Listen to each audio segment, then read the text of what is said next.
when you can say that you help someone retire with the amount of money they need to live out their next phase, that's why I do what I do. It's not really about the exit planning. It's not about the selling of the business. It's about preserving the family and community aspect and the next chapter.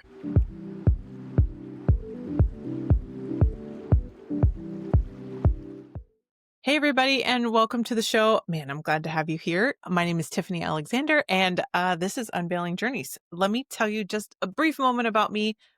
I love people. I love all the cool people I get to meet all the time, and I feel honored and privileged to get to meet more and more people all the time. Literally, whenever I meet with them, at the end of hanging out with them, I'm like, wow, this has been so fun. How can I know more people just like you? Or, by the way, I need you to know some of the cool people that I know, by all means. And what ends up happening is they introduce me to more cool people.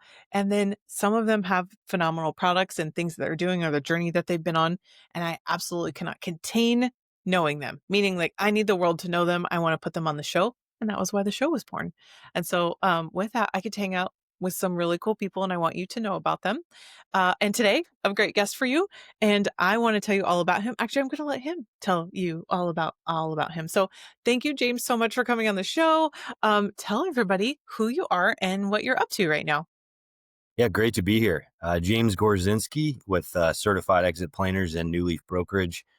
Essentially, I started in data analytics, working for a very large company, and kind of transitioned to the exact opposite end, working with numbers still, but with very, very small businesses and kind of accounting, finance, and fractional CFO roles there. So that's kind of how my professional journey started. And ended up in the M&A world and exit planning world now. So helping folks either grow, then exit, or essentially exit soon.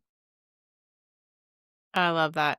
This is important to me in my new version of understanding like B2B space because typically some of the boomers in the world right now are thinking, oh gosh, I'm getting ready to retire. I guess I better close my business. Like, wait a second, you have a thriving business. You should consider selling it. There are people out there like you that can help them identify what it's worth, systems to keep in place to make sure they're going to get their best and greatest exit.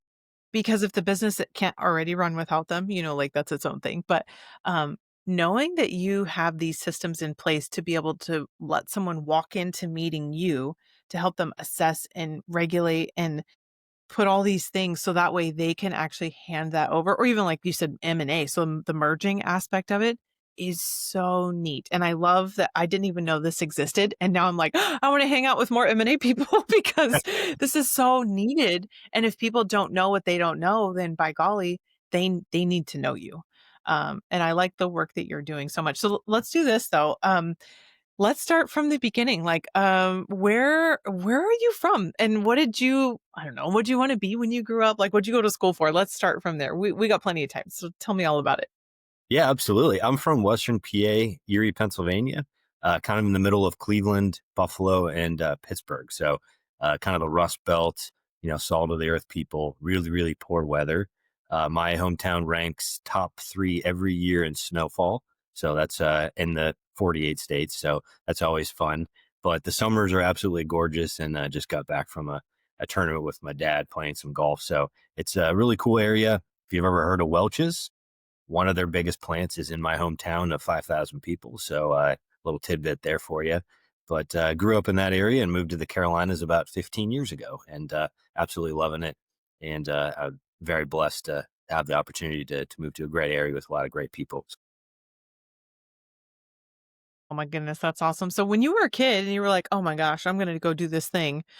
What did you think that you were going to be? Like my weird story is like, I thought I was going to be an astronaut and here I am doing real estate, right? Like what was that like when you thought you were going to be someone who probably you may not have ended up to be? Yeah, I think I wanted to be a baseball player originally, and then it may have evolved into a firefighter, something of that nature. And ironically, my uncle and cousin both are firefighters, but I knew I was good with numbers and, that's kind of why I went into the accounting field, but I love being out and about and the physical nature of the world. So that's probably why I really landed where I am today is that it combines a lot of those components. but still leverages the skill set of numbers. So it's yeah, it's certainly been a journey. To to your point earlier, I really wish I knew this existed a long time ago because I felt like I found my place in the market. And before I was just kind of coasting, moving from project to project, helping a lot of clients with some basic things, but there wasn't enough strategy, and that's what I love about the M&A space and helping people with exit planning. So the strategy excites me. Yeah. That's and that there's actual systems that have been in place for those that have been there, done that, and we don't have to reinvent the wheel, and we can learn from, like, their expertise and then the nuances of probably every single business to be able to throw some of that framework and that structure into it. Yeah, I agree. It's so cool when you realize you aren't at this alone and all you do is just reach out to somebody, but the right person, right?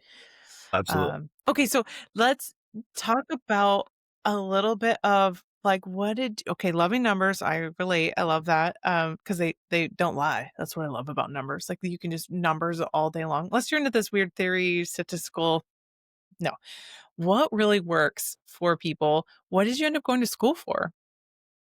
I originally went to school for engineering and then transitioned into the accounting field. So it was one of those things where the university I went to had a very great plastics engineering program. So they had a brand new facility. I thought I was going to get into that. And it it frankly was a little too much on the theoretical side, and it didn't have enough of that physical world I had mentioned and the implementation side. So that's when I kind of transitioned into accounting, as I knew I'd be good at it. But frankly, I didn't think I would stay in that space, and I didn't. So that was it was more of a hedge risk because I didn't know what I wanted to do, and I knew that everyone needs an accountant at some point. So it was just kind of why I chose it. Kind of statistically, just hedging risk basically. But I'm glad I did it. So Hey, real quick. So you got your degree in accounting, and whenever you leave your degree from going to accounting, are there just like jobs pouring in? What did you go for do for work after that? quite the opposite. It was one of the worst in many, many decades. It was right after '08. I picked up and left and moved to the Carolinas with no job, a little bit of money in my pocket. I had a really good safety net, my folks, my parents. So if I had to move back, I did have that as my backup, but moved down with no job. Just had a place to stay and essentially got a job at Dick's Sporting Goods in the pro shop department. So I used to, regrip clubs and do fun things like that. And it was one of the lowest performing Dick's Sporting Good stores in the area. It was right off of, I'm blanking on the name of the road, JM Keys Boulevard here in Charlotte. And essentially worked there for a few months while I tried to get an internship or a job. I ended up landing a contract position with what was then Time Warner Cable News Division, which is now Spectrum.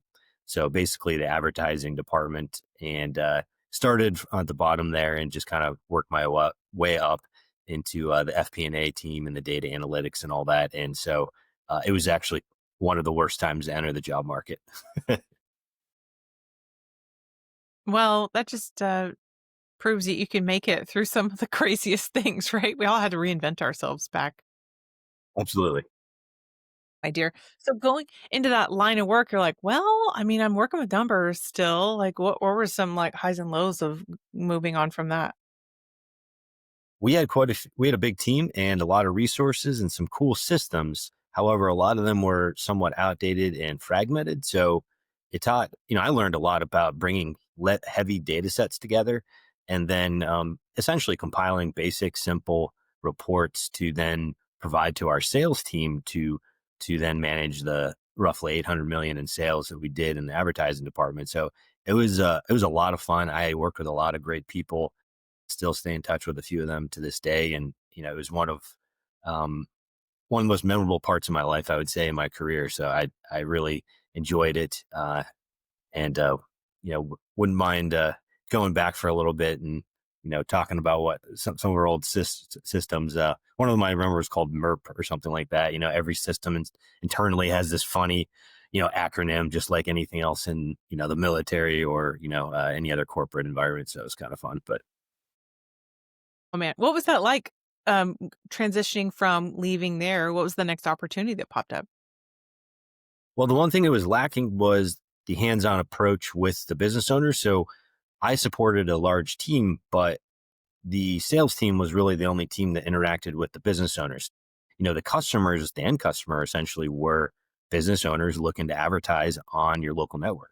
So when you see a spot on, uh, the TV, a commercial, he supplied that airtime. So I thought, oh, this might be a good opportunity to go the opposite direction, work directly with the clients that I really liked and cared about and supported indirectly. And so I went the exact opposite and started working with, a very small accounting firm and really trying to impact meaningful change with their accounting and fractional CFO work. So it was a complete 180 for sure, very large company to very, very small company, but it allowed me to get to know them a lot more. And I just really love working with small family run businesses. And so that gave me the opportunity to do so. Oh, that's so nice to be able to see, like, wait, I still want to be on the original side of this, what I went to school for, and being able to identify that you can make a big difference with these little companies instead of the bigness of it. What was that like finally getting into like what you really wanted to do and finish your degree in? It felt great. I'd say I was 90% happy, and the last 10% has now been fulfilled with what I'm doing now. But it was the strategy side that I was missing. It wasn't the day to day. It was more of, I'm compiling reports and sending them, and it was a little too dry for me. It wasn't interactive enough. So that was I felt really great about what I was delivering. I was adding value, and instead of making a very large company a lot more money, it was okay. We're making these smaller companies more efficient. We're talking about very important and simple tasks that can impart more value to the company and invariably more income for them and their family. So I felt like I was really supporting, the underdogs of the world. I'm just a sucker for underdogs. So, in my opinion, you're supporting underdogs because 9 out of 10 businesses fail, within the first 2 years. And so if you make it past that point, you're already in the underdog, realm. And I love one of those feel good stories. One of my favorite movies is Miracle, about the U.S. beating the USSR, Russia and the hockey game. So I don't know. It's just been always part of my mindset, playing sports and supporting other teams. So it just felt right at that point. I love that part of how you have like the sports analogies. I'm usually the worst person to go over that. Like, Tiff, did you know that if you dunk a hoop basket goal thing, I'm like, all right, I watch it for the commercials. It's cool. Like, I support all of that. I will make all the snacks for everyone that comes over. Um, Well, but in well, this, Steve, I found this new. Oh, go ahead. I was just going to say the other analogy I like to use is based on food because I love food and a lot of the clients I supported were in food, beverage, and specialty products as well as restaurants. And to me, they're an even larger echelon of underdog. That's a really tough business. So, I like to be a sous chef on their team, so to speak, and support their management team and their ownership and their actual chef. So that would be the other analogy I would always use as well, along with sports, in case that resonates a little bit more. All right. And who doesn't love food? We all need it to survive, right? Your identifier of knowing that you're help supporting people in the food industry is even more like one of those stats that they don't make it, right? Like with the knowing of how many of them are going to make it to the 2-year mark, it's really like the 18-month mark to like, hooray, we made it. Oh my goodness. With all the work that you're doing, one of the things I figured out really just later in my years was like, wait, when you hire a bookkeeper, they're just looking at what you've done. But to hire a CFO or fractional or helping you with these projections, it's like really keeping you alive. Like the ability to not just assess what you've previously done, but what you're working on next. I could see how that work is even more fulfilling because you're letting them know, like, let's work on this or let's work pushing that and do all that stuff. Um, I think that's why I have like a love for the CFOs out there because I love to crack into someone who's really analytical and dry, and it's like, "Let me tell your story for you, please. Let's do this. I am down. I'm in." But also, you're doing, like, the Lord's work. I mean, like, you're making sure that people can make it and that they can see their numbers and that how we can adjust before things get too bad. Completely agree. I think there's What's interesting is when you go through an evaluation, you look at your revenue silos. Some businesses have one and some have many. And oftentimes the owners that I talk to don't realize that their certain silo is more profitable than the other, and they're actually running themselves out of business if they went at a faster pace because of their terms and their cash flow projections. So I could not agree more. It's more of those, it's more of the clarity behind it. You can take this information, make some adjustments, meaningful change to actually grow your business and increase the value and towards your eventual exit. But the point is that you have clarity on what adjustments to make now. And so I think that's where the value comes in. It's just massive. So I'd encourage anyone to, talk to someone who can look forward, to your point, versus back. The clear numbers in the rear view mirror is very important. It's a starting point, it's a foundational point, but you also got to look forward to. I love that. Now tell me, whenever you moved to this next company, at any point where you're like, I think I'm going to do this for myself and like staying the course with what it is that you're doing, what was that like? I certainly considered it. However, it came back to that same 10% void. I felt it was, when I looked around, everyone was in the office all the time and there was limited interaction, one-on-one with clients. And again, there wasn't as much strategy. It always felt like we were looking back and we weren't really looking forward quite as much. It wasn't a lot of tax planning. It was more of, we're filing the information in an accurate manner and we're trying to reduce taxes the best we can, and we are trying to add more value with our clients. But that's where I kind of pivotally took the opposite approach and just wanted to get ahead of it and be more proactive. And so that's when I effectively did go into my own, started my own business on the fractional CFO side, and then you know started to work with a few companies that I really loved, and then I decided, oh, okay, this would be great if I owned one of these companies or bought a company. And that's effectively how I kind of learned about the brokerage and M&A space, and buying businesses and selling businesses. So that's kind of where I ended up landing today. But it was a awesome journey for sure. Man, that's it's fun to see how that kind of swooped all the way back around. Now, here's the other important part. Like you're doing this now, you're crushing it, you're helping so many great people of like all aspects of like sizes, and being able to do this for them. But it's not always easy, right? Like it's like your comfort zone because this is what you love to do, but new businesses and the stuff that you're rediscovering and now tools that you have access to. Why do you keep showing up? Like why do you keep trying so hard for your clients? I find it quite simple. Me and my wife's on our team, so we have about a dozen folks total, but we just want to help good people do good things. It really comes back to that. So that's the culture side. When we talk about food, beverage, and she used to do very high end special events, for some really cool universities and other organizations, and so we're we wanted to combine customer service and a skill set to a small to middle market, being smaller businesses versus 25, 50, 100 million plus. So we really wanted to take the concepts of the larger companies, bring it to the smaller businesses so they still have the same expertise, and then add a dash of customer service and responsiveness and project management and due diligence. So that was really important for us. So it came back to, we just really want to help people. And frankly, the other side is the challenge side. To your point, it's not easy. You're taking a million pieces, and this isn't one of those little kid puzzle boxes where you got 12 pieces and you can move them around. A lot of times it's the 1,000 piece, puzzle piece one. So I find the challenge very rewarding once complete. And when you can say that you help someone retire with the amount of money they need to live out their next phase, that's why I do what I do. It's not really about the exit planning. It's not about the selling of the business. It's about preserving the family and community aspect and the next chapter. So when you can say that you were part of that process and help them achieve that exit, that they were what they needed really to achieve their personal goals, that's just there's no feeling in the world like that. That's like winning the the final game in the final inning, going back to the sports analogy, which I have done personally. It's amazing. I've had a game winning hit 3 times. It's pretty cool.